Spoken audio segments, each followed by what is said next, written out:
बात करेंगे genital herpes क्या होती है, किसके द्वारा फैलती है, इसके लक्षण, कारण और उपचार क्या होते हैं। देखिए जेनाइटल हर्पिस जो होता है वह एक प्रकार का सेक्सुअली ट्रांसमिटेड डिजीज होता है, यानी सेक्सुअली ट्रांसमिटेड डिजीज उसे कहते हैं, यानी वैसा रोग जो सेक्स के द्वारा फैलता है उसे हम लोग क्या बोलते हैं, सेक्सुअली ट्रांसमिटेड डिजीज बोलते हैं। अब ये जो जेनाइटल हर्पिस जो होता है वह जिस वायरस के द्वारा होता है उसे हम लोग क्या बोलते हैं, हर्पिस सिंप्लेक्स वायरस बोलते हैं। अब ये वायरस जैसे आपके शरीर में प्रवेश करता है और अगर आपको जेनाइटल हर्पिस हो जाएंगे उसके कुछ लक्षण होते हैं। उनमें जो पहला आपको लक्षण होता है वही होता है कि चाहे वो लड़का हो चाहे लड़की हो, तो लड़का और लड़की के जो प्राइवेट पार्ट होते हैं, जैसे लड़का का आपका पेनिस हो गया, लड़का का आपका पेनिस हो गया और महिला की योनि हो गया, तो इन सब के पास क्या होते हैं, जख्म बन जाते हैं। और जो जख्म जो रहेगा बिल्कुल फफोले टाइप के रहेंगे और उस जख्म में ना आपको पानी भरा हुआ रहेगा। तो अगर किसी भी लड़का को या किसी भी लड़की के अगर लड़का के पेनिस के पास और महिला की योनि के पास अगर ऐसा जख्म बन रहे हैं, जिस जख्म अगर बिल्कुल दम लग रहा है एकदम पूरा अंदर से पानी भरा हुआ है, बिल्कुल दम फफोल टाइप का बना हुआ, बिल्कुल जैसे पूरा उठा हुआ है,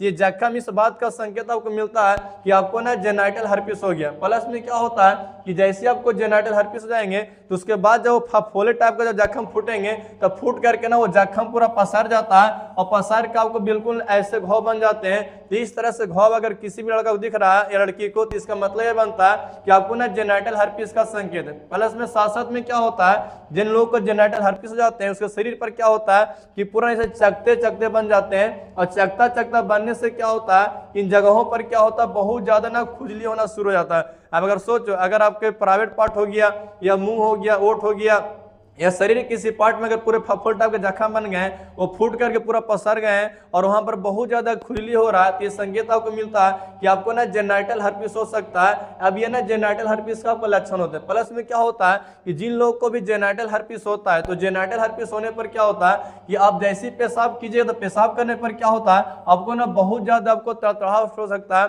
आपको ना बहुत ज्यादा दर्द कर सकते हैं। नॉर्मली क्या होता है तो पेशाब करने पर ना दर्द करता नहीं, लेकिन अगर आप पेशाब करते समय अगर आपको बहुत ज्यादा दर्द करता है, ऐसा लगता है कि जो पेशाब का रास्ता उधर फट के दूर हो जाएगा, तो ये भी ना एक संकेत आपको मिलता है जेनाइटल हर्पिस का। प्लस में क्या होता है, जेनाइटल हर्पिस करने पर क्या होता है कि जेनाइटल हर्पिस होने पर क्या होता है कि लड़का हो चाहे लड़की हो, आप देखिए उन लोगों का क्या होता है कि जो प्राइवेट पार्ट जो होते हैं उसको छूने पर ना आपको बहुत ज्यादा आपको दर्द करेगा। अब सोचो अगर कोई लड़का का पेनिस है और लड़का का पेनिस को धर के पकड़ लिया, कस किया, उसका टेस्टिस को पकड़ लिया, तो पकड़ने पर ना बहुत ज्यादा उसको दर्द करे। प्लस महिला क्या होता है कि वेजाइना को टच कीजिएगा तो टच करने पर क्या होता है, बहुत ज्यादा उसमें दर्द होगा। तो अगर किसी भी लड़की का वेजाइना टच करने पर अगर आपको बहुत ज्यादा दर्द करता है, तो इसका मतलब क्या होता है कि आपको ना एक जेनाइटल हर्पिस का लक्षण मिलता है। देखिए जेनाइटल हर्पिस में क्या होता है कि जब आप सेक्स कीजिएगा ना, तो सेक्स के बाद क्या होता है कि आपका ना खुजली बहुत ज्यादा बढ़ जाता है। यानी अगर कोई लड़की अगर कोई सेक्स करके आवे और सेक्स करके अलग के बाद अगर उसको योनि में बहुत ज्यादा खुजली हो रहा है, बहुत ज्यादा उसे खुजलाने का मन कर रहा है, तो इसका मतलब कि आपको एक जेनाइटल हर्पिस का लक्षण है।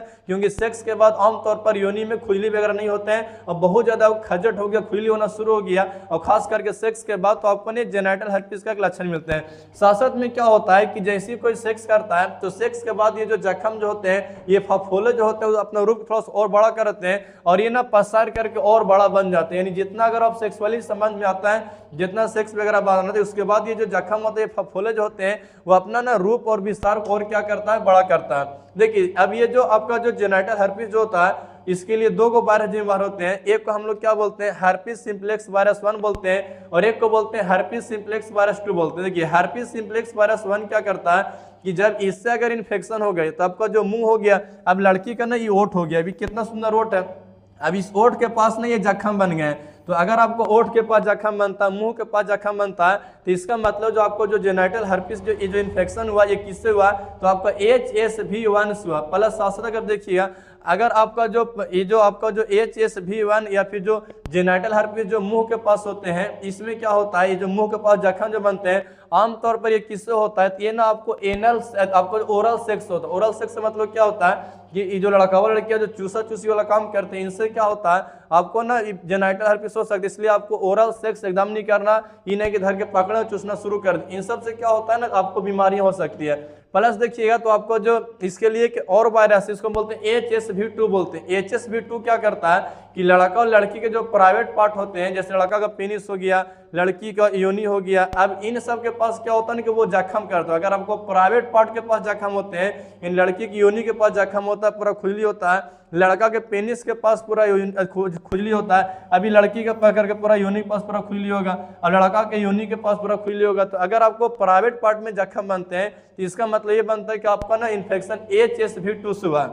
इसके आप देखिए बीमारी के ना होने के पीछे कई कारण होते हैं, उनमें से जो पहला कारण बनता है ये बनता है ना अनैतिक यौन संबंध। यानी अगर आप डायरेक्टली अगर शुरू हो जाते हैं, यानी किसी प्रकार का कंडोम का प्रयोग नहीं करते हैं, असुरक्षित संबंध बनाते हैं, जहां देखे मिला मौका मार दिए चौका, तो ऐसा सिचुएशन से भी क्या होता है ना आपको ना आपको जेनिटल हर्पिस हो सकता है अगर उसको होल रहेगा तब। इसलिए आपको अनैतिक यौन संबंध नहीं बनाना है, बिना कंडोम का आपको सेक्स तो करना ही, इन्हें की मान की बस सीधे ढुकाइए देखिए बार में। अब इस सबसे क्या होता है बीमारी आपको हो सकते हैं। अब ये जैसे आपको जेनिटल हर्पिस और किससे होता है, अगर किसी को पहले से हर्पिस हो रहा और वैसे व्यक्ति के अगर आप जख्म के संपर्क में जाते हैं, उस घाव के संपर्क में जाते हैं, यानी उसको बॉडी में अगर आप टच में जाते हैं, इससे भी क्या होगा आपको ना जेनिटल हर्पिस हो सकता है, क्योंकि आप किसी को पहले से हो रहा उसमें उसका वायरस का इन्फेक्शन रहेगा और हम जैसी जगह सटेंगे तो वायरस मेरे शरीर में आएगा और हमको भी ना बीमारी हो जाएगी। इसलिए आपको किसी के संपर्क में आपको सटना नहीं, यानी आप जैसे सटेंगे तो चल जाएंगे काम के, क्योंकि उसको पहले से वो हर्पिस होता है। प्लस में क्या होता है कि जब किसी व्यक्ति को पहले से अगर हर्पिस होल रहेगा तो उसके त्वचा पर ना पूरा जख्म बन जाएगा। इस त्वचा के स्किन के संपर्क में अगर आप आइएगा तो आपको भी क्या हो जाएगा, तो वाला वायरस आपके शरीर में आएंगे और आपको भी ना जेनिटल हर्पिस हो। इसलिए किसी के घाव के संपर्क में नहीं जाना, वैसा व्यक्ति के स्किन के संपर्क में नहीं जाना और किसी भी सी नहीं करना है, उनसे आपको सेक्स वगैरह नहीं करना, एकदम दूर रहना।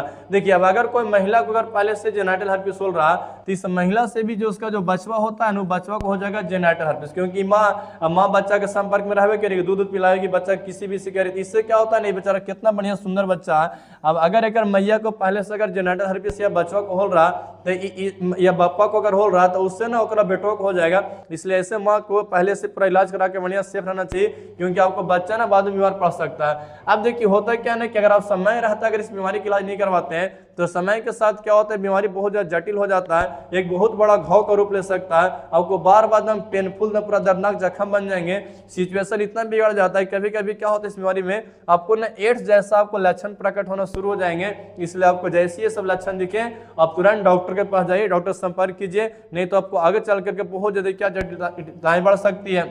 अब इसके साथ साथ क्या होता है कि अब अगर कोई महिला को पहले से हो रहा है जेनिटल हर्पिस, उसका जब बच्चा पैदा लेगा ना तो उसको बचवों के क्या हो जाएगा, आपको जेनिटल हर्पिस हो जाएगा, क्योंकि ये बचवा का जो आपको उसका जो माँ के संपर्क में जाएगा तो माँ के संपर्क में जाने से उस वायरस के बोलिए क्या हो इन्फेक्शन हो जाएगा। इसलिए माता पिता को इन सब बीमारियों से बचना बहुत जरूरी होता है, नहीं तो आपको जो बच्चा हो गया उन बच्चा को आप जानबूझ के क्या कीजिए बीमार कर दीजिएगा। देखिए आप में जैसे ये सब लक्षण देखिए आप डॉक्टर के पास जाइए, डॉक्टर क्या करे आपको एंटीबायोटिक दवा देगा। एंटीबायोटिक क्या करता दवा कि जख्म के कुछ प्रकोप को कम करेंगे, उसका जलन को कम करेगा, लहर को कम करेगा, जो पसार है उसको कम करेगा, यानी कुल मिलाकर कुछ जख्म पर कंट्रोल करेगा और इससे क्या होता है बहुत जल्दी ठीक हो सकते हैं। इसलिए बिना देर किए डॉक्टर के पास आपको मिलना चाहिए। अब देखिए बीमारी फैलता कैसे, इस बीमारी के फैलने पीछे कारण क्या बनते हैं, या अगर फैल गए तो इससे हम लोग बचाव अब कैसे कर सकते हैं, आपको हम बचाव करने के उपाय बताते हैं। तो सबसे पहला उपाय आपको यह है कि आप जब भी सेक्स कीजिए आप कंडोम का प्रयोग जरूर कीजिए। बिना कंडोम सेक्स करना ही नहीं चाहिए। अगर आप लड़का हैं तो बिना कंडोम सेक्स कीजिए नहीं, और अगर आप लड़की हैं तो बिना कंडोम सेक्स कीजिए नहीं, क्योंकि अगर आप कंडोम का सेक्स करते हैं, कंडोम से सेक्स करते हैं, इससे क्या होता है अब बहुत सारे सेक्सुअली ट्रांसमिटेड डिजीज जैसे आपको एड्स हो गया, गोनोरिया हो गया, सिफिलिस हो गया, जेनिटल हर्पिस हो गया, इन सब बीमारी से बच सकते हैं। इसलिए एड्स का प्रयोग कंडोम का प्रयोग करना बहुत जरूरी है। कंडोम का प्रयोग करने से आप विभिन्न प्रकार से बीमारी से बच सकते हैं। आप ये मत सोचिए खाली जो कंडोम जो होता है वो गर्भ धारण को रोकता नहीं, ये बीमारियों से भी क्या करता है आपको ना बचाव करता है।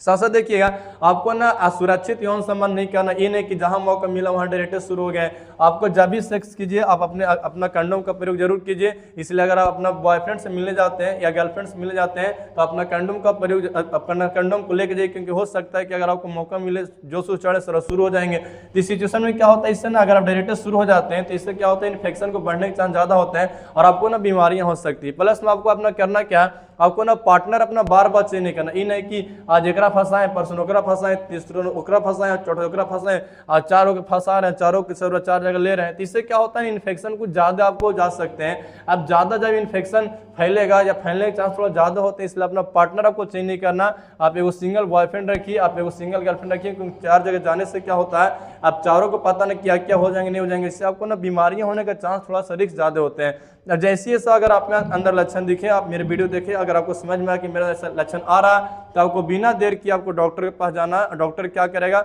आपको एंटीबायोटिक दवा देंगे, जिससे क्या होता है कि इस बीमारी पर कंट्रोल किया जाएगा, जिससे आप इसको और आगे ज़्यादा बढ़ने से रोक सकते हैं। तब तक के लिए इतना ही, बाकी आपको अगले वीडियो में।